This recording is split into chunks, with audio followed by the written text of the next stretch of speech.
Bonjour à tous, bienvenue, ravie de vous retrouver. J'ai choisi de vous emmener en Angleterre ce matin puisque le pays a vécu des scènes de liesse ce week-end, une pinte à la main. Et oui, les pubs ont rouvert ce samedi pour le plus grand bonheur des Anglais privés de leur lieu béni. Ils ont été plus de 7 millions à s'y ruer ce week-end. Il faut savoir que les pubs n'avaient jamais été fermés aussi longtemps, depuis plus de 300 ans, précisément depuis la peste de 1665. Et pourtant, ces gorgées de bière ont déjà un goût amer. Les Anglais le savent bien. La Grande-Bretagne est un des pays les plus touchés par le Covid. Et c'est une épée de Damoclès qui pèse sur leur pub chéri. L'association qui fédère les pubs craint dans les prochains mois la fermeture tout simplement de 40% des pubs. C'est 18 000 établissements et c'est à peu près 200 000 emplois en jeu. Merci beaucoup à Antoine Frolich qui a illustré mon propos ce matin.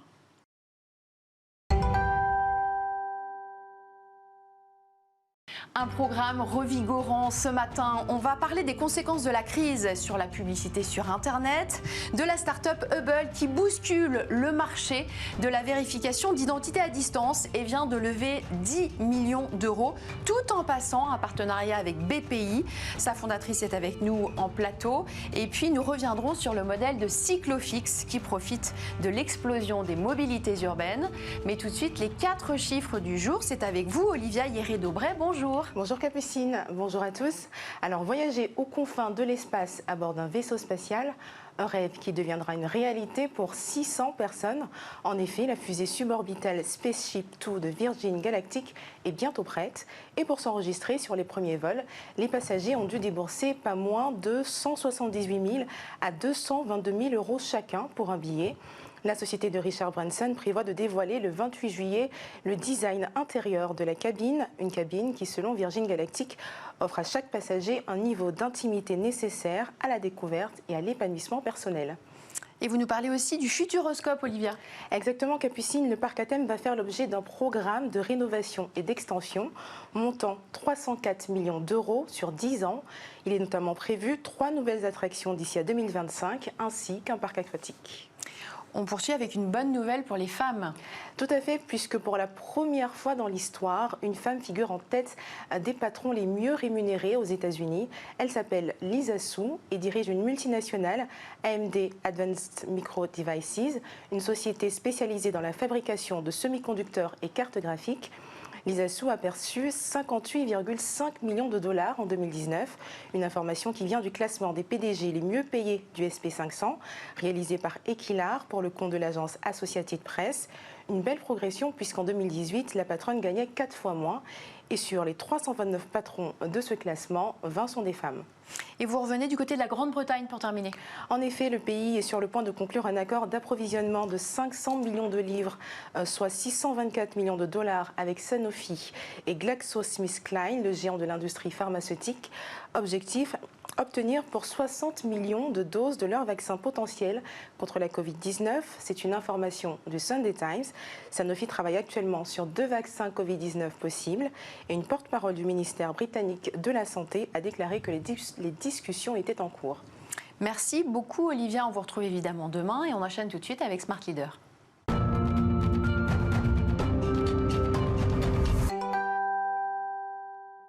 Bonjour et bienvenue dans Smart Leader. Nicolas Rieul, vous êtes président de l'IAB France et par ailleurs DG de Criteo. On est ensemble pour parler de l'évolution du marché de la publicité digitale, de la croissance du marché de la publicité digitale.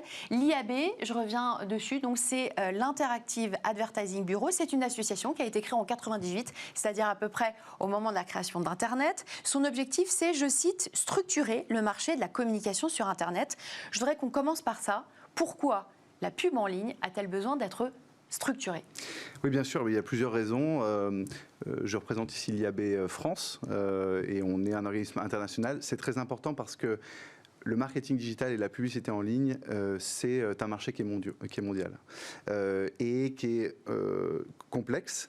Et on a besoin de créer des standards, que ce soit la forme des bannières et des formats que vous voyez sur Internet ou sur vos applications, ou le langage technique qui permet à un serveur d'échanger d'un continent à l'autre. C'est ça que fait l'IAB, c'est créer des standards pour que finalement les entreprises soient interopérables et puissent travailler ensemble. Alors, on va un peu camper le décor, qui sont les champions du marketing numérique au niveau mondial? Et surtout, j'ai envie de savoir comment se positionne la France. Eh bien, la France, elle n'est pas si mal. Enfin, globalement, les champions, on les connaît. Une grosse partie de la croissance sur la partie de la publicité en ligne est trustée par Google et Facebook. Voilà, sans surprise. Et puis après, on a énormément d'acteurs au sein de la chaîne. On va avoir au niveau local beaucoup d'éditeurs, donc des médias évidemment, qui étaient traditionnels et qui ont vu leur audience se déporter sur le numérique. On l'a vu pendant la crise, leur audience notamment ont complètement explosé pendant cette période-là. On a aussi des acteurs technologiques qui permettent de faire le lien justement, parce que chaque éditeur, chaque média va pas développer la technologie qui lui permet de diffuser de la publicité. Et donc il y a des partenaires qui se sont créés et c'est ça notamment qu'on appelle la tech. Ce sont des technologies, de haute technologie en général, des entreprises de haute technologie et de la donnée qui permettent de monétiser l'audience des éditeurs. La France, elle se situe comment sur ce marché? Quels sont les acteurs de la tech en France? Alors, la France est pas mal placée parce qu'en fait, on a un historique, on a plusieurs choses. On a à la fois des grands acteurs mondiaux de la publicité. Ouais. Donc, on a Publicis, on a Havas, sur la partie, on a JC2Co. On a des... Ça, ce sont des acteurs historiques. Exactement. Mais ils ont, si vous voulez, s'il y a des acteurs français qui d'un coup émergent, ce qu'on appelle la scalabilité de l'entreprise, le fait qu'ils vont se déployer à l'international, peut être accéléré par ces acteurs-là, par ces géants mondiaux. J'innove avec JC2Co en France, et puis d'un coup, ça se répand partout dans le monde. Vous voyez, le terreau économique est important, et donc on a ce point-là. Ensuite, on a autre chose, on a effectivement beaucoup d'ingénieurs, on a les meilleurs ingénieurs du monde en intelligence artificielle en France, et ces ingénieurs travaillent aussi dans les sociétés de la tech. Donc aujourd'hui, on a évidemment, et puis aujourd'hui je ne représente pas Criteo, mais des sociétés comme Criteo, on a d'autres acteurs comme Teads par exemple, d'une certaine taille, on a des acteurs comme Webedia également, qui ont une taille, vous voyez, 2000, 3000 personnes, plusieurs centaines de millions, voire des milliards d'euros de chiffre d'affaires. C'est quel volume d'investissement, c'est quel volume de chiffre d'affaires, et c'est quel volume en termes d'emploi? Ce qui est intéressant, c'est... En termes d'emploi, si on compare à d'autres secteurs, effectivement, la communication, pour vous donner une idée, la communication plus globalement, c'est 700 000 emplois en France. Ce qui est intéressant sur la partie AdTech, et notamment globalement technologique, c'est que c'est là que se trouve la croissance, et ça tire les emplois. On le sait, on voit aux États-Unis, les géants de la tech tirent les jobs et la croissance globalement. Donc, une grosse partie globalement de l'emploi en France est tirée par la tech. Et là-dessus, sur la publicité, en France, on a notamment beaucoup de startups qui commencent à avoir des tailles intéressantes, ce qu'on appelle des scale-up maintenant, c'est-à-dire de 100, je passe à 300, à 1000. On a une société qui s'appelle Content Square qui a levé 170 millions d'euros. Jonathan Cherki. Exactement, il y a très peu de temps. Donc là, c'est moins la pub, mais plus, on va dire, le marketing. Alors, qu'est-ce qu'elles vont chercher comme innovation, ces startups? Qu'est-ce qu'elles apportent comme nouveauté? Parce qu'elles sont nombreuses sur le marché. Bien sûr. Eh bien, ça peut être des nouveautés liées à des algorithmes, avoir les meilleures intelligences artificielles pour présenter à un utilisateur ce qui va l'intéresser le plus, c'est-à-dire de la recommandation. Est-ce que ça peut être aussi de l'analyse? C'est un peu ce que vous avez fait en vous lançant, vous, Criteo. Alors, il se trouve que Criteo, effectivement, a fait cette offre. Et puis, il y a des acteurs qui vont spécialiser sur une niche, sur la vidéo, et qui vont spécialiser sur la recommandation de contenu. Vous parlez de Content Square, on est plutôt sur l'expérience au sein du e-commerce. Est-ce que c'est fluide? Il y a des acteurs qui vont se spécialiser dans le mobile. En fait, il y a énormément de sous-segments sur lesquels, à un moment, un ingénieur se pose, essaie de résoudre des problèmes et trouve des solutions. Vous parliez de la crise tout à l'heure. Comment s'est porté le digital, la pub sur le digital pendant la crise? Comme elle affaiblit sur les autres médias, elle a forcément, par effet ricochet, explosé sur le digital. C'est ce qu'on pourrait imaginer. Pas du tout. Effectivement, les audiences ont explosé. Donc en fait, elle a été étouffée partout. Elle a été coupée de la même façon parce qu'à un moment, vous avez deux effets. Vous avez un effet d'un annonceur qui ne souhaite pas communiquer pendant un contexte, et c'est notamment ça les premières semaines de la crise. C'était pas le bon moment. On avait des publicités avec des gens qui se prenaient dans les bras et qui souriaient. Ça paraît évidemment contre-indicatif de diffuser utilisé à ce moment-là, puis après les choses s'adaptent. Vous avez des sociétés qui n'ont plus rien à vendre, donc ça évidemment vous coupez vos investissements. Et puis après, on peut se dire potentiellement le e-commerce a continué. Mais, oui, parce qu'il y a eu une explosion du e-commerce, que ce soit sur Amazon ou sur les sites de vente en ligne d'alimentaire notamment. Par exemple, le e-commerce alimentaire, ce qui a explosé, a vu aussi des chutes, notamment dans les premières semaines. Pourquoi ? Parce que les annonceurs coupaient, parce qu'on avait trop de monde en fait sur le site internet. Il y avait des queues numériques qui se sont créées. Qu'est-ce que c'est une queue numérique ? Une queue numérique, c'est qu'on arrive sur un site internet, on lui dit veuillez attendre 1, 2, 3, 4, 5 minutes, parce qu'en fait on n'arrive pas à gérer le flux de personnes qui est en ligne pour passer sa commande. Et pour avoir une commande dans un drive, il fallait parfois attendre 1 ou 2 semaines. Donc quand c'est comme ça, on coupe la publicité. On ne veut pas avoir d'autres personnes qui rentrent dans mon magasin virtuel. Comment est-ce qu'elle a évolué cette publicité depuis la sortie du confinement, et dans quel état d'esprit est-ce que vous êtes ? Est-ce que vous êtes inquiet de la période cruciale qui s'annonce ? On pense que globalement le digital va sortir renforcé parce que il y a des grands groupes qui se sont digitalisés, qui ont eu une transformation digitale sur ces dernières années, mais le fond de l'économie réelle, on pense aux restaurants, etc., vraiment le maillage le plus profond de l'économie française, lui, il n'avait peut-être pas passé le cap. On le voit aujourd'hui, ça a permis à des restaurants pour la première fois, un petit restaurant de quartier, de développer son site internet et de faire du click and collect, commander puis venir chercher. Et donc, en fait, on a eu un bond en avant sur la publicité numérique pendant la crise. Donc là, on voit évidemment une reprise, globalement comme la reprise de la publicité.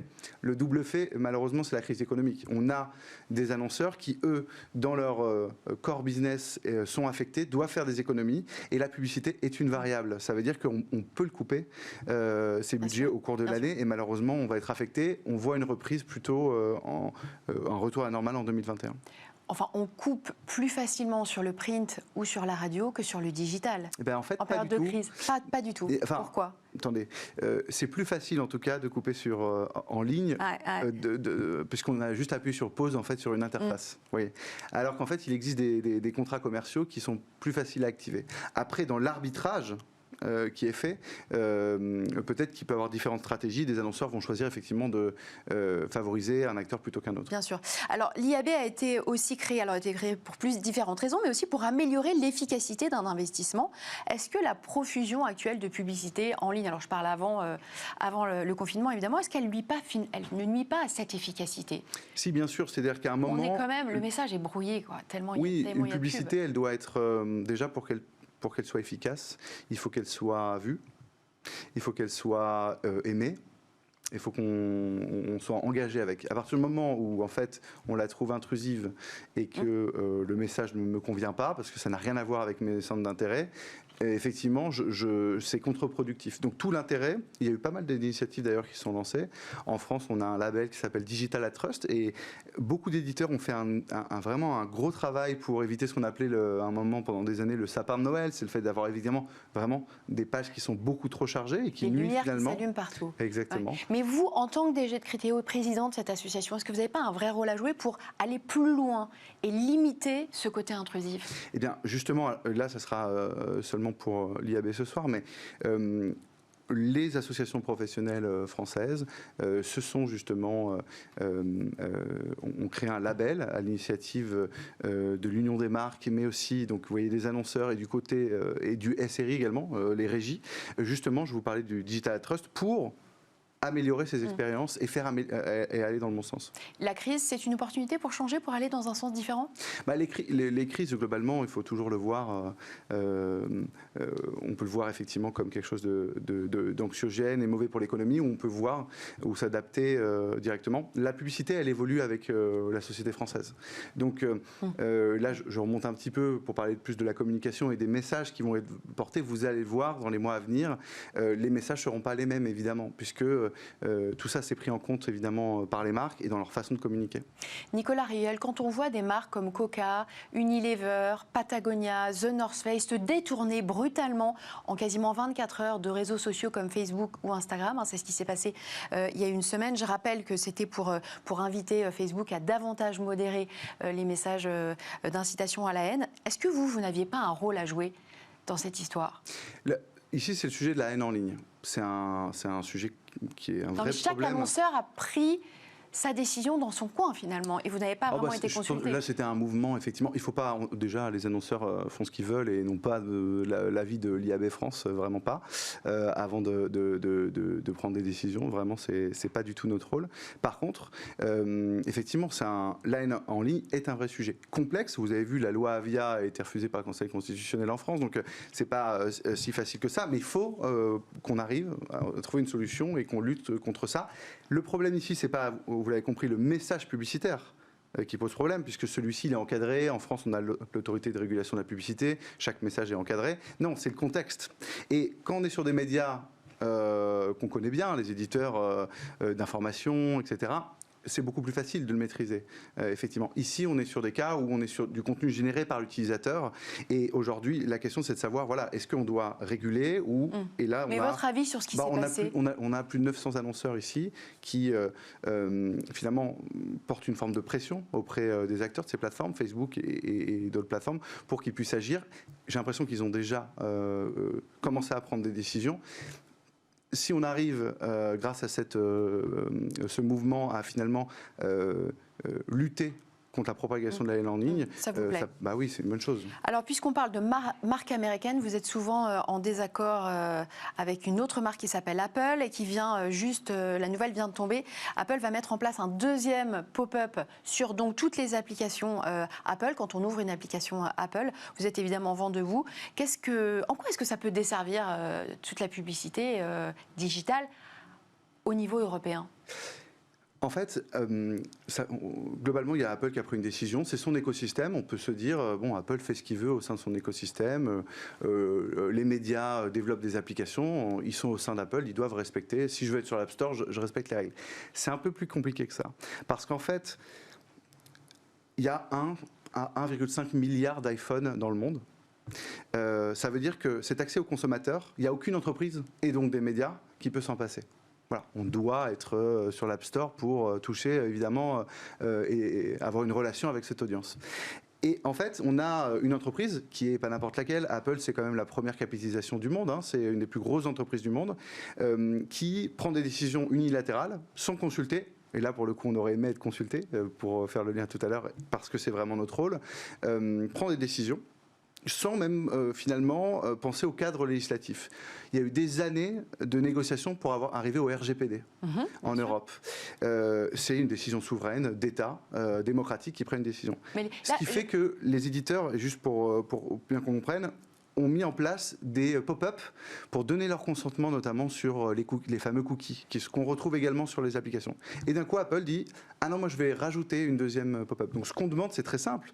On demande juste d'être compatible. On demande qu'il y ait une seule pop-up, qui soit celle qui est déjà mise en place par les éditeurs et qui peut être compatible avec celle que l'on a. Mais dernière question, et ce sera la dernière, quel type de conséquences économiques est-ce que ce deuxième pop-up peut avoir pour votre marché et votre industrie? C'est évidemment pas neutre. Tout se joue dans la façon de le présenter, notamment. Vous avez Apple, qu'on trouve ici, on pense qu'il y a un vrai problème de concurrence. Les gens ne le savent peut-être pas, mais Apple vit de la publicité. Apple vend de la publicité ciblée en utilisant les données personnelles de ses utilisateurs.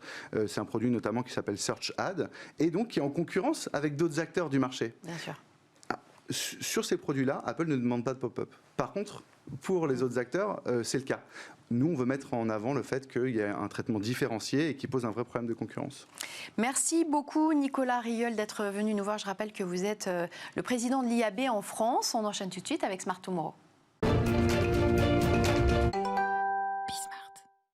Plonger dans le monde du code, mais aussi du streaming vidéo avec nos deux invités. Juliette Delanoë, bonjour. Bonjour. Vous êtes fondatrice d'Hubble et Erwan Kézard, bonjour. Bonjour. Vous avez créé le site Contournement. On en parle tout de suite, mais avant tout, je voudrais qu'on revienne avec vous, Amancio Sampaio. Bonjour et bienvenue pour votre première chronique. Bonjour. Vous êtes expert de l'industrie de la consommation, vous êtes aussi consultant en stratégie et on va l'entendre à votre petit accent. Vous êtes aussi brésilien. On va parler avec vous du retour de l'emballage consigné. Qu'est-ce que c'est l'emballage consigné? Est-ce que c'est la bouteille en verre que je rapportais au magasin il y a une vingtaine d'années? Voilà, j'aime bien en fait cette comparaison avec l'emballage en verre parce que c'est un très bon exemple de qu'est-ce que ça veut dire l'emballage consigné. Il y a aussi le potentiel de remplacement de l'emballage à utilisation unique. En fait, je vais donner un peu de contexte. Si on voit bien, ces emballages d'utilisation unique, c'est-à-dire jetables, étaient une vraie révolution de l'industrie de la consommation parce que ça amenait de vrais bénéfices aux consommateurs. Ça veut dire on a bien la partie de la commodité, l'intégrité, ça veut dire la sécurité de produits, et aussi les potentiels et les différenciations, parce qu'on fait des différents containers, on met des couleurs, on met des logos et tout ça. Ouais. Les corollaires de cette explosion de l'emballage d'utilisation Mais alors, je vous coupe, il explose où? L'emballage recyclé Ah et non, je parlais en fait de l'emballage tel qu'on connaît, c'est là qui est jetable, Ça, c'est à utilisation jetable, unique. d'accord. OK. Ça veut dire c'est l'impact écologique qu'il y a avec justement la pollution et en plus les sujets de l'énergie en fait qui est dépensée. La question, c'est que pour résoudre ces problèmes, et nous devons les résoudre, il y a la filière de recyclage, mais il y a aussi des acteurs économiques qui regardent en fait à ne pas générer de l'emballage. Donc, c'est-à-dire, c'est de poursuivre l'objectif de zéro déchet. Et c'est là que je regarde de modèles économiques innovateurs qui sont en train de regarder comment est-ce qu'on peut minimiser la génération de déchets, que je suis tombé sur l'initiative Loop, que c'est très intéressant dans le sens où elle promouvoit les retours en puissance de l'emballage réutilisable à consigne. Donc, Loop, c'est une start-up qui emballe des produits et après, on rapporte l'emballage. Voilà. Et c'est là où Carrefour, par exemple, fait partie de cet écosystème. Donc, Loop vient de s'associer avec Carrefour. Alors, absolument. Pourquoi est-ce que Carrefour s'associe avec Loop? Mais voilà, Loop, en fait, je vais donner un peu plus de détails. C'est une initiative. C'est une start-up de quelle nationalité? C'est très intéressant. En fait, elle est internationale dans le sens où elle va regrouper en fait des acteurs, tous les acteurs de la chaîne économique dans les biens de consommation. Ça veut dire on a les majeurs des produits de la consommation, avec par exemple aujourd'hui déjà Coca-Cola, Unilever, Danone, Mondelez, parmi d'autres. Les majeurs de la distribution, en l'occurrence en France, on a Carrefour.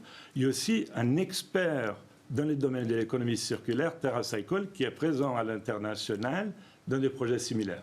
Donc, ce que c'est très intéressant dans Loop, c'est qu'elle ne travaille pas vertical, mais c'est vraiment transversal en associant les compétences de la production et de la distribution pour créer la boucle. On est un peu pris par le temps. À Mancho, c'est un coup de pub pour Carrefour ou non? Non, c'est une question intéressante parce que c'est clair en fait qu'au départ, sûrement, il y aura un peu de bénéfice réputationnel de dire qu'on s'associe dans l'économie circulaire. Mais sûrement, je crois qu'il y a un vrai intérêt de fond sur les sujets parce qu'il y a cette nécessité de régler les problèmes de la pollution qu'on a et du gaspillage énergétique. Et c'est une demande sociétale. Ça veut dire pour les entreprises, ça fait du sens d'être partie de la solution au lieu d'être partie du problème. Merci beaucoup, Amancho. Vous restez évidemment avec nous. On enchaîne avec vous, Juliette Delanoë. Bonjour. Bonjour. Hubble développe donc une solution qui permet aux entreprises de lutter contre la fraude identitaire sur Internet. Je voudrais que vous nous donniez quelques chiffres sur cette fraude au niveau mondial. Qu'est-ce que ça représente ? La fraude identitaire à distance, c'est un sujet qui croît avec la digitalisation de nos services. Évidemment. C'est très logique. Quand on est chez nous, il est plus facile d'être anonyme parce qu'on ne rencontre pas quelqu'un dans un guichet, par exemple un guichet bancaire, et derrière son écran, on a plus de facilité à se faire passer pour quelqu'un d'autre. Donc, il y a des études qui sont parues aux États-Unis où on estime que la fraude identitaire représente plus de 6% des transactions en ligne, ce qui est un chiffre énorme. Et nous, aujourd'hui, on vérifie des milliers d'identifications par semaine en France et on se rend compte que c'est des chiffres qui sont tout à fait réalistes. Et je voulais rebondir sur la chronique de monsieur, parce que nous aussi, on travaille avec Carrefour. Donc Carrefour, c'est quand même un groupe très innovant qui travaille avec des startups, qui proposent des solutions nouvelles. Et je pense qu'au-delà du coup de pub, ils ont un peu de courage aussi sur la capacité à innover. Et donc, c'est des clients avec qui on travaille sur la partie bancaire et crédit à la consommation, où en fait, il peut y avoir aussi pas mal de fraude. Alors, je voudrais d'abord qu'on revienne sur votre solution pour que tout le monde comprenne bien. Vous vérifiez l'identité à l'aide d'un streaming vidéo. Expliquez-nous exactement comment ça se passe. Je veux acheter en ligne et donc je vais envoyer une vidéo de moi, c'est ça ? C'est exactement ça. Alors, ça va très très loin.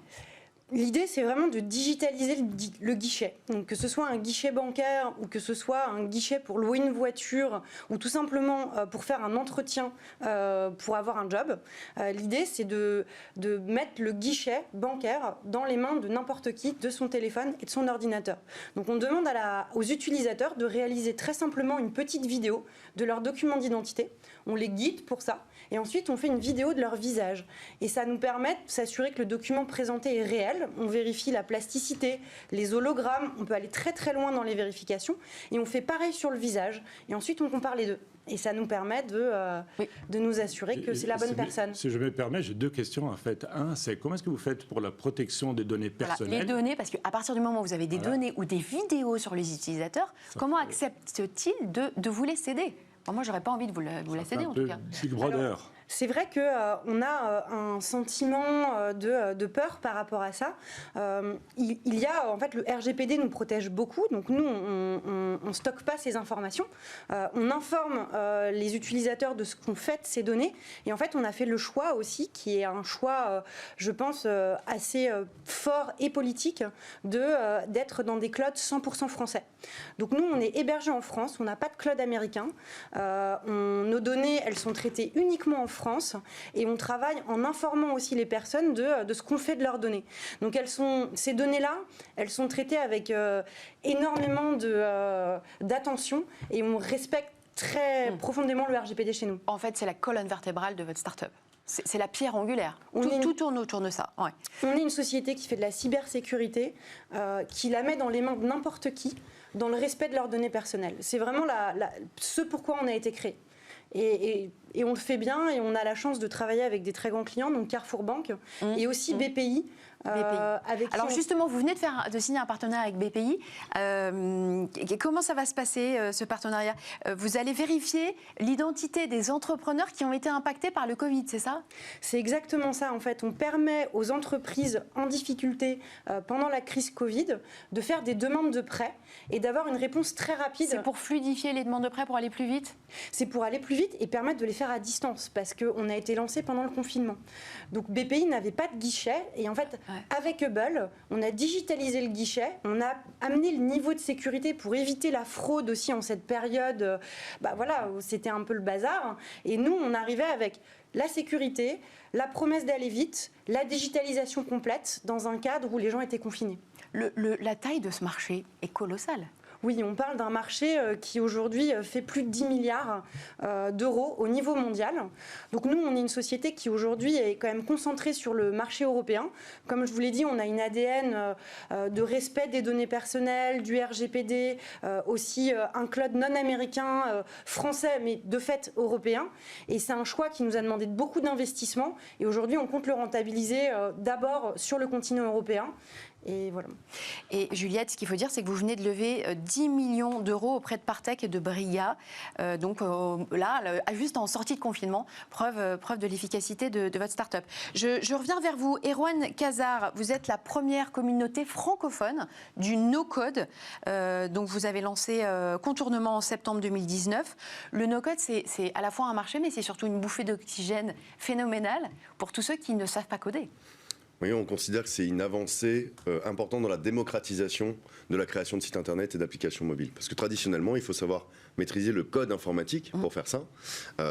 Et c'est une compétence qui prend du temps à acquérir. Et aujourd'hui, en effet, par exemple, une association ou une start-up qui voudrait lancer son application ou son site web, par exemple un site e-commerce, peut tout à fait le faire en contournant les obstacles techniques et en faisant avec du no-code. Le site est exactement de la même qualité avec du code et sans code ? Alors en termes de qualité, ça dépend de quoi on parle, mais par exemple, des outils comme Webflow qui permettent de faire des sites web hyper avancés, tu peux exporter le code et puis l'héberger ailleurs. Enfin, je veux dire, c'est du code, tout ce qui est le plus propre, j'ai envie de dire. Après, chaque outil no-code a un peu ses parties pris. Par exemple, Bubble, qui a été cofondé par un Français d'ailleurs, c'est l'outil qui te permet de faire des applis hyper avancées. Par contre, ça peut être un peu complexe à prendre en main. Un outil comme Glide, eux, leur parti pris, c'est de dire tout le monde sait utiliser un tableur. Donc à partir d'un Google Sheet, c'est-à-dire un Excel Google, tu te fais une application mobile. Et tu es limité à certains égards, mais quand même, en quelques jours, tu peux sortir des choses assez performantes. Mais est-ce que vous faites aussi les outsourcing, en fait, c'est-à-dire si moi je connais rien du tout, je suis entrepreneur, je développe mon business, je peux venir vers vous pour demander une solution clé en main où j'ai les résultats pour mon cahier de charges? D'ailleurs, c'est souvent ce qu'on fait. Nous, Contournement, on fait principalement de la formation en ligne, donc pour aider les gens, pour fluidifier leur apprentissage, pour accélérer leur apprentissage. Si je n'ai pas une équipe technique? Ah, on a beaucoup de gens qui ne sont pas du tout techniques, qui viennent apprendre ça. On fait aussi du conseil, et parfois il arrive que en 2 heures, on arrive à accompagner par exemple un entrepreneur ou une entrepreneuse à faire son prototype, mais qui marche, c'est-à-dire qui est publié, qui est en ligne. Donc déjà en 2 heures d'accompagnement. Et il y a aussi tout un tas de réseaux d'experts des différentes technologies de no-code qu'on a fédérés aussi, et vers qui on peut renvoyer si les gens veulent faire avec quelqu'un d'autre, ou alors faire comme une agence traditionnelle. Alors Erwan Kazar, vous n'êtes pas le seul à vous aventurer sur ce marché. Il y a quelques jours, Amazon, oui c'est ça, a bien lancé son service de création d'applications, lui aussi, qui s'appelle Amazon Honeycode. Donc un géant qui s'aventure sur le même marché que vous le voyez comme une concurrence ou au contraire, ça conforte l'idée qu'il y a vraiment un boulevard? Alors nous, on ne crée pas des outils no-code, on forme aux outils no-code et on observe en temps réel tout ce jeu qui est en train d'avancer parce qu'il y a des acteurs différents, comme je disais, qui ont des spécialités différentes et nous, notre objectif, c'est d'avoir le panorama pour conseiller au mieux les gens et surtout les former au mieux. Pour nous, le fait que Amazon sorte Honeycode et il y a quelques mois que Google rachète AppSheet, qui est un outil no-code, ce sont des signes extrêmement forts pour le marché. De notre point de vue, alors, il y a un mot qu'on galvaude beaucoup, c'est la disruption. De notre point de vue, c'est un peu une technologie disruptive qu'on n'a pas vue. On parle de blockchain, d'intelligence artificielle, mais le no-code, petit à petit, d'année en année, ça fait 1 ou 2 ans qu'on considère, nous, que c'est vraiment mature, vraiment fiable. Et là, on voit déjà en 6 mois, ça a beaucoup avancé, on commence à en parler un peu plus, par exemple, surtout aux États-Unis, c'est en train de devenir gros. Et les gens commencent à se dire, tiens, la technique, c'est peut-être pour moi, grâce à ce genre de choses. Quel est le business model de Contournement ? Et est-ce que vous avez plutôt des clients qui sont des petites startups ou des grands comptes? Alors c'est intéressant parce qu'en fait, on travaille vraiment à plein temps depuis janvier dessus. On a déjà pivoté, notamment du fait du confinement. En fait, on a travaillé pour des grands groupes. 3 en particulier, comme Prisma Media par exemple. On a fait de la production, on a produit un site, Céleste par exemple, un site e-commerce pour eux. On forme aussi leurs équipes à Airtable, qui est un outil redoutable, c'est un peu le Salesforce de demain. C'est-à-dire pour organiser des équipes, on gère des bases de données de manière visuelle sans être codeur ou codeuse. Et voilà, on sensibilisait les équipes. Donc on travaillait avec des grands groupes. Maintenant, on a tendance quand même à pivoter plus sur le B2C, c'est-à-dire vendre nos formations en ligne, principalement, à tout un chacun. C'est-à-dire quelqu'un qui veut juste apprendre par curiosité, ou quelqu'un qui veut monter son projet, ou quelqu'un qui veut monter en compétences pour fortifier son employabilité ou être freelance. Voilà. Après, là, par exemple, il y a un réseau d'incubateurs à qui on a vendu un lot de 40 de ces formations. Donc, on cherche encore un petit peu là-dessus, mais notre modèle est simple. On vend des formations en ligne, on conseille, et aussi on travaille avec des experts, comme je le disais, sur des projets de production. Mais pour répondre sur ces capacités, on l'avait dit, il y a l'entrée des grands joueurs en fait dans ces territoires. Quel est votre point de différenciation en fait à offrir pour un client, sachant qu'il y a maintenant de l'offre de grands joueurs avec beaucoup de crédibilité? Alors justement, c'est un marché qui est en train de naître, donc la formation au no-code, forcément, il y a d'autres acteurs. Alors surtout à l'international, nous, pour l'instant, on est vraiment sur le marché francophone. Et par exemple, Adalo, qui est un outil formidable pour faire des applications mobiles, qui est assez puissant, mais quand même assez accessible, là, vient de soutenir officiellement notre formation. Et va peut-être même vouloir qu'on fasse leur formation en anglais. Donc ça, c'est très fort. D'ailleurs, le no-code Made in France n'a pas à rougir. Il y a plusieurs outils no-code français. Alors, pas trop sur les applis et les sites, plutôt sur de la 3D, sur des applications internes aux entreprises aussi. Mais ce que je veux dire par là, c'est que sur la formation au numérique, et j'en sais quelque chose de par mon ancienne carrière, je pense qu'en France, on a vraiment notre épingle du jeu à tirer. Et voilà, je pense qu'on... Juliette Delannoy, je reviens vers vous. Quel est votre business model? Qu'on a parlé celui d'Erwan. Alors nous, on est vraiment une société du SaaS, Software as a Service, donc on croit avec nos clients. Donc on facture très peu de projets de build et on facture ensuite à la transaction et du coup on accompagne tranquillement leur croissance. Donc l'objectif c'est de faire de la croissance organique et d'avoir un maximum de clients. C'est comme ça que vous voyez la croissance de votre chiffre d'affaires dans les prochains mois. À chaque fois qu'on vérifie une identité, on gagne de l'argent et donc on a un business model assez sain, qui nous amène beaucoup de récurrents et donc on peut faire une croissance qui est en fait assez prédictive. Quand la vidéo ne suffira plus, qu'est-ce qu'il faudra? Quel est le next step? Alors, il y a déjà des attaques qu'on regarde. On travaille avec des agences gouvernementales, notamment sur ce type de sujet et sur les attaques très pointues un peu cyber, donc notamment sur des vidéos qui n'existent pas et où on peut reproduire un visage. Je ne sais pas si vous avez vu ces vidéos, on voit Obama parler. Donc avec quelques photos, on peut reproduire une vidéo. Donc nous, c'est des choses sur lesquelles on recherche. On travaille bien entendu pour les détecter. On les détecte déjà. Voilà, donc c'est une course en fait. C'est vraiment quand on met la barre ici d'un point de vue de sécurité, le fraudeur va aller ici. Aujourd'hui, je pense que Hubble, on est là, en fait. On est vraiment tout en haut, grâce à la vidéo et grâce à voilà, tout le travail de nos experts en vérification d'identité, tout le travail de nos développeurs aussi. C'est ça que je voulais vous demander, en fait, à titre de curiosité. Quand vous êtes dans la sécurité, est-ce que par hasard, les autorités, ils vous demandent déjà de la collaboration pour certaines investigations ? Alors non, on n'a jamais collaboré sur des investigations, c'est plutôt nos clients. Donc les banques, si par exemple elles se retrouvent dans une situation de financement du terrorisme, elles vont être amenées à ressortir les éléments qu'on leur a fournis auprès du ministère de l'Intérieur dans le cadre d'enquêtes. Mais ce n'est pas Hubble directement. Nous, par contre, on collabore avec les agences experts en cybersécurité de l'État qui fixent les règles de la vérification d'identité à distance, notamment pour l'octroi de prêts bancaires, etc. Et on collabore beaucoup avec eux, oui. Merci beaucoup à tous les trois. Juliette Delanoë, fondatrice d'Hubble, Erwan Kazar, fondateur de Contournement, et vous, Amancio, qui viendrez nous voir tous les lundis matins. Merci à tous les trois. On marque une courte pause. On se retrouve juste après.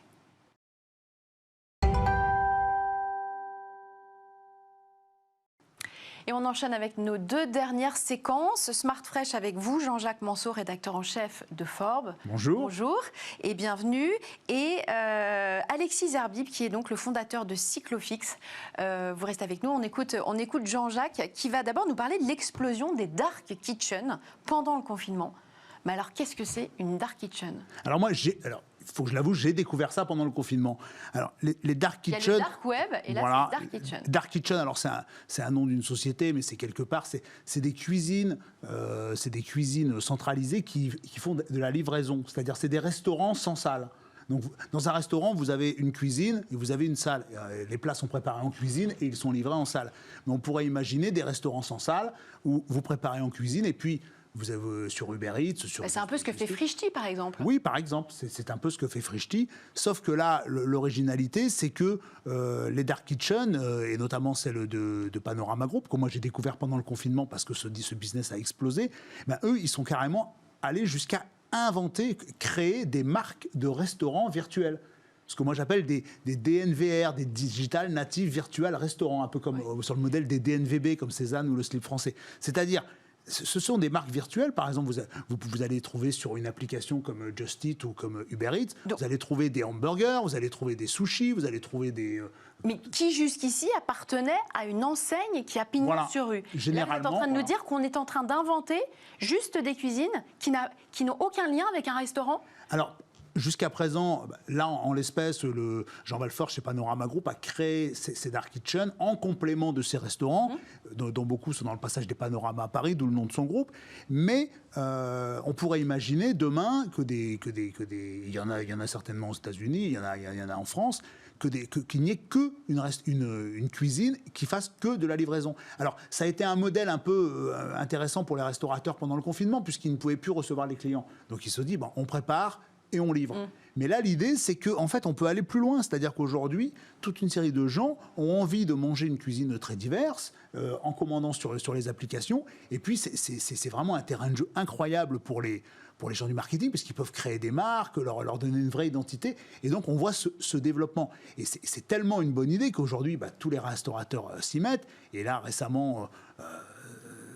Le groupe Big Mama, qui est connu pour ses pizzerias très à la mode, où on fait beaucoup la queue devant, mais qui sont très appréciés des jeunes, parce qu'on y mange des bons produits pas chers, et bien Big Mama lance ses dark kitchens. C'est-à-dire qu'en plus de la restauration... Mais ils s'en vantent ou ils le font Ah non, de façon assez discrète. C'est totalement assumé, puisque c'est la qualité de la cuisine du restaurateur, c'est la qualité de Big Mama, c'est la qualité des restaurants, c'est le savoir-faire de Panorama Group, mais ouverte à la livraison, ouverte à un nouveau mode de distribution. Donc ça permet d'élargir la clientèle. Oui. En plus, Et de faire croître son chiffre d'affaires 3 fois plus et vite. au cas où il y aurait un nouveau confinement, ça permettrait aussi de compenser les pertes de chiffre d'affaires qu'on peut observer dans les restaurants dans ces cas-là. Donc c'est vraiment une bonne idée et c'est vraiment, moi je pense, moi j'aime bien cette idée que le confinement a amené plein d'idées comme ça créatives et montré qu'il y a des business models et que derrière la destruction de valeur, il y a aussi de la reconstruction. Hein, c'est très schumpeterien comme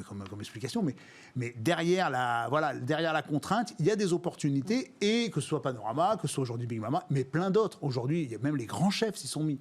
Aujourd'hui, les grands chefs ouvrent leur cuisine pour de la livraison. Et donc, c'est vraiment la création d'un nouveau business model. Merci beaucoup Jean-Jacques Manceau, vous restez avec nous. Alors vous existiez déjà avant le confinement, vous surfez sur les nouvelles mobilités urbaines et la croissance des nouvelles mobilités urbaines. 500 000 utilisateurs quotidiens de vélos en France, plus 21% de vélos à assistance électrique vendus en 2018, plus 130% de trottinettes électriques. Et vous, avec Cyclofix, eh bien, vous réparez ces objets qui nous permettent de nous déplacer Exactement. dans les villes. On a une ambition tout simple, qui est en très fait. simple, c'est C'est de très simplifier la réparation et de la démocratiser le plus possible. Donc s'adapter aux nouveaux usages de la mobilité urbaine à travers les engins de micromobilité douce, donc trottinettes et vélos, classiques ou vélos électriques, et surtout de comprendre que les usagers de ces engins-là en ville n'ont pas le temps de les faire réparer, n'ont pas le temps, dans leur journée de travail classique, de prendre leur vélo sous le bras et d'emmener le faire réparer. Les délais sont longs, les boutiques en fait sont contraintes par leur espace physique et par leurs ressources humaines, puisqu'on ne peut pas avoir un nombre Donc indéfini vous, de concrètement, réparateurs. vous vous déplacez chez Donc les nous- gens et vous réparez leur vélo et leur trottinette. Nous, en fait, on a lancé une plateforme qui s'appelle Cyclofix et qui permet de mettre en lien des réparateurs itinérants avec des usagers qui ont besoin de faire réparer leur vélo ou leur trottinette. Donc la plupart du temps, ces réparateurs-là interviennent à domicile ou sur le lieu de travail. Ça peut aussi tout à fait se faire dans la rue. Et Dans la le rue. but du jeu, Oui, donc on peut appeler un réparateur si on a un problème et qu'on est au exactement, il milieu y a d'un une trajet. application et un site internet qui permet très simplement, sans avoir aucune connaissance technique, de réserver un réparateur qui va se déplacer à l'adresse qu'on lui aura demandé. Voilà, il a tout le nécessaire de réparation sur lui. Les pièces détachées qu'on retrouve dans 95% des pannes et il intervient sans aucune contrainte pour l'usager. C'est vraiment ça notre promesse. Alors, Cyclofix a été créé en 2016. Vous ne publiez pas votre chiffre d'affaires, mais le panier moyen d'une intervention, c'est à peu près 40 €. En 2019, vous avez fait 200 000 interventions. Donc, si mes calculs sont bons, votre chiffre d'affaires, il avoisine les 8 millions d'euros en 2019. Est-ce que le business model, est-ce que vous le voyez croître, ce chiffre d'affaires? Le business model, il a évolué depuis 2016? Alors, tout évolue. Depuis 2016, tout a évolué. Bien sûr, ce chiffre d'affaires va évoluer. Nous, notre promesse, elle est urbaine. Elle était B2C initialement. On a réellement une ADN B2C. Ouais. Le but du jeu, c'est de permettre l'augmentation de l'usage du vélo et des engins de micromobilité en apportant une réponse sur la partie réparation chez Cyclofix, mais on se pose aussi plein de questions sur d'autres services qui pourraient venir compléter la Par réparation. Alors ça, on pourra vous en dire un petit peu plus d'ici la fin 2020. On vous le dira avec plaisir, mais en tout cas, on réfléchit vraiment à tous les services qui permettent d'utiliser son vélo et sa trottinette en ville. Aujourd'hui, c'est ça. Demain, ce seront d'autres engins. Vous avez vu des engins électriques de place voir le jour chez des grands distributeurs également. Donc, on sait que la mobilité est en train d'évoluer. Là, c'est vraiment les prémices. On prend un engin qui commence à dater un petit peu maintenant, qui est le vélo. On le sophistique un petit peu pour que ce soit moins fatigant à l'usage, moins transpiré quand on est entre deux rendez-vous, etc. Donc c'est génial. Mais on sait que ça va continuer à évoluer et ça va s'accélérer. Alors, vous ne voulez pas me parler des nouveaux services, mais est-ce que vous pourriez, donc je vous pose la question, est-ce que vous pourriez installer par exemple des capteurs sur les vélos que vous réparez pour fidéliser votre clientèle et prévenir d'un potentiel nouveau problème sur le vélo? Alors, ce serait une possibilité.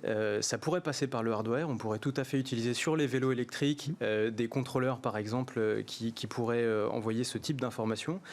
Ça peut tout simplement aussi être via une application mobile. Il y a des applications de guidage qui aujourd'hui collectent de la donnée pour en faire tout un tas d'usages. Pour l'instant, on se contente de faciliter un service qui existe depuis très longtemps, qui est la réparation, et d'utiliser le digital pour le fluidifier et le rendre encore plus accessible. Et alors, est-ce que vous utilisez, un petit peu comme les plateformes Uber, par exemple, j'en parlais tout à l'heure, mais est-ce que vous utilisez des intervenants libéraux ou est-ce que ce sont des salariés? Est-ce que ce sont des indépendants qui vont réparer ces vélos? Est-ce que les gens sont chez eux et puis hop, on leur donne une mission? Et je complète la question, est-ce que ce n'est pas une grande difficulté de les trouver, de les recruter? ces talents-là? Deux questions très intéressantes. La première, oui, ce sont des réparateurs qui sont indépendants, qui sont sur la plateforme Cyclofix. Donc on a fédéré un réseau de réparateurs. C'est comme ça qu'est née l'idée. Moi, je suis allé voir des réparateurs itinérants. Je trouvais leur idée géniale d'apporter la réparation sans contrainte pour l'utilisateur. Et en fait, je me suis rendu compte que la plupart d'entre eux ne vivaient pas de leur activité. Parce qu'ils étaient comme beaucoup d'indépendants à gérer tout un tas de choses qui ne les rémunéraient pas, à part la réparation. Donc chez Cyclofix, on prend tout ce qui est en dehors de la réparation, faire de la communication pour apporter de nouveaux clients, gérer des tâches administratives, optimiser le calendrier, en tout cas l'activité du réparateur, sur la base du volontariat. Donc chaque réparateur se voit proposer des interventions qu'il a complètement la possibilité d'accepter ou de refuser, sans aucune pénalité. Il est tout à fait libre de ses mouvements. Et donc nous, on va lui apporter cette valeur-là pour lui permettre de vivre de son activité. Et c'est ce qui se passe. Aujourd'hui, vous avez plus de 200 réparateurs dans le réseau, répartis dans une huitaine de villes en France, grandes villes et premières couronnes, qui réussissent à vivre de leur activité très correctement en tant que réparateurs, ce qui n'était pas le cas quand ils étaient seuls. Alors, il y a deux éléments en ce moment, c'est la vague verte au municipal et puis le confinement et la sortie du confinement qui a poussé beaucoup de personnes qui habitent en ville à se ruer sur les trottinettes et effectivement et les vélos. Comment est-ce que vous l'avez ressenti, cette ébullition de la croissance ? Alors, on a pris la vague de plein fouet, si je peux l'imager comme ça. De notre côté, on fait x10 en demande post-confinement, comparé à avant le confinement, c'est-à-dire fin février, début mars. Donc on a une demande qui augmente très très fortement. L'ensemble du secteur est saturé. Sur les vélos, on voit qu'il n'y a plus de vélos dans les magasins, il y a des délais qui sont importants. On voit que pour faire réparer son vélo en magasin, quand en moyenne c'était entre 3 et 10 jours, ça pouvait monter jusqu'à 15 jours, 3 semaines en pic d'activité, donc dès qu'on arrivait l'été. Là on se retrouve avec des délais qui parfois avoisinaient 2 mois ou plus. Voilà, chez Cyclofix, pour l'instant, on réussit à Comment vous arrivez contenir... à tenir ces délais, justement parce que l'enjeu, il est là. Aujourd'hui, période post-confinement, donc avec une très grosse augmentation de l'activité, on est entre 3 et 5 jours de délai, toutes villes confondues. Quand on a un petit peu de chance, ça passe un peu avant, mais en moyenne, c'est ça. Comment on y arrive ? En augmentant la taille du réseau de réparateurs, donc en permettant à des réparateurs de rejoindre Cyclofix et de proposer leurs services aux usagers. Donc là, on est en pleine expansion du réseau, dans les villes déjà actives, et on va ouvrir assez rapidement une vingtaine de villes dans lesquelles des réparateurs locaux se sont manifestés pour ouvrir Cyclofix. Il y a une dimension formation en fait dans votre offre. Alors vous formez des réparateurs ? Alors, on accompagne les réparateurs pour qu'ils puissent exercer leur activité correctement et dans les règles de l'art. Donc ça, c'est très important et on fait en sorte de tenir une promesse côté usager qui est d'être pédagogue. Donc Cyclofix propose des prix transparents qui sont tout inclus, pièces, main-d'œuvre et déplacements compris. Donc ils sont affichés sur le site et sur l'application mobile. Le but du jeu, c'est de permettre à l'usager de savoir pour combien il va en avoir pour sa réparation et d'avoir toutes les explications de la part du réparateur lorsqu'il intervient. Un dernier mot de votre croissance à l'international. J'imagine que vous visez des capitales hors France, mais ils sont déjà très équipés. Je pense aux pays scandinaves, aux Pays-Bas par exemple. Qu'est-ce que vous allez y faire là-bas ? Alors, c'est pas dit qu'on aille d'abord dans ces villes-là, mais alors, a priori, il y a un besoin. Même si, je crois qu'à Amsterdam, j'ai vu que alors, les chiffres sont peut-être inexacts, mais je crois qu'il y a plus d'un vélo par habitant là-bas, avec des magasins qui sont vraiment à tous les coins de rue. Malgré tout, il y a de la contrainte dans la réparation, puisque finalement, c'est proportionnel. Il y a beaucoup plus d'usagers, il y a beaucoup plus de magasins, mais il y a aussi beaucoup plus besoin de réparation. Donc, ce qu'on va faire, c'est qu'on va regarder d'ici 2021, ça fait partie de notre plan de développement, les villes européennes qui sont les plus actives sur la partie développement de mobilité douce, et on va regarder les services de réparation existants, et on commencera par adresser les villes qui en ont le plus besoin. Et donc ça pourrait être, donnez-nous un exemple. Londres, par exemple. Alexis Zerbib, fondateur de Cyclofix, merci beaucoup. Jean-Jacques Manceau du magazine Forme, merci à tous les deux. Smart Up, c'est déjà terminé. Merci beaucoup de nous avoir suivis. Vous retrouvez tout de suite Aurélie Planex qui reçoit Arnaud de Malocène, directeur des relations publiques et du développement de The Boson Project. Et moi, je vous souhaite une excellente semaine. Et oui, Capucine, vendredi, je recevais Arnaud de Malocène, conseiller de The Boson Project. Il nous a dévoilé une étude consacrée au travail, ça s'appelle Introspection au travail. Vous allez voir, les résultats de cette étude sont très intéressants. Qu'est-ce que vous faites concrètement chez The Boson Project ? Concrètement, on accompagne les entreprises dans leur transformation, mais avec un parti pris qui dénote, qui est que les meilleurs consultants sont d'abord les collaborateurs de l'organisation. Et donc on est là pour créer une dynamique et mettre en mouvement en interne le potentiel de transformation de l'organisation. On n'arrivait pas avec des expertises copier-coller ou du modèle qu'on a pris dans l'entreprise d'à côté pour le remettre dans l'entreprise de gauche. On est vraiment sur finalement du sur-mesure et la mobilisation en interne de solutions concrètes. Et l'objectif pour nous, c'est que les entreprises puissent gérer des pivots réguliers. Et le Covid a obligé certaines entreprises à créer des pivots et qu'elles le fassent à terme sans besoin de conseils externes. Les changements vont être tellement rapides que seul l'interne va pouvoir être une solution clé pour permettre ces pivots. Le meilleur changement, c'est celui qui vient de l'intérieur, alors. Exactement. Vous publiez une étude très intéressante qui s'appelle « Introspection du travail », avec le trop entre parenthèses.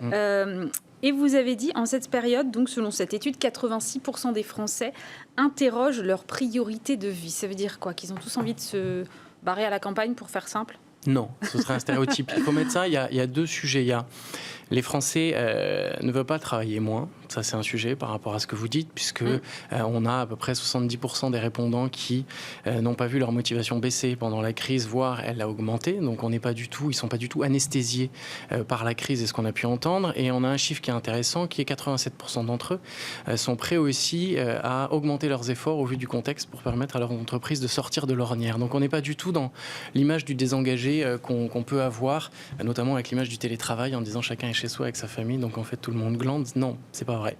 En tout cas, dans la proportion de répondants qu'on a eu, c'est pas ça qui ressort. Le deuxième sujet, c'est travailler mieux. Ce qui ne veut pas dire, comme vous disiez, finalement revoir des priorités avec le travail qui existe. On a la famille, les amis, les passions qui reviennent au cœur du sujet. Et on a une relation plus équilibrée au travail. Paradoxalement, le travail a fait son entrée dans les foyers des Français pour tous ceux qui étaient en télétravail.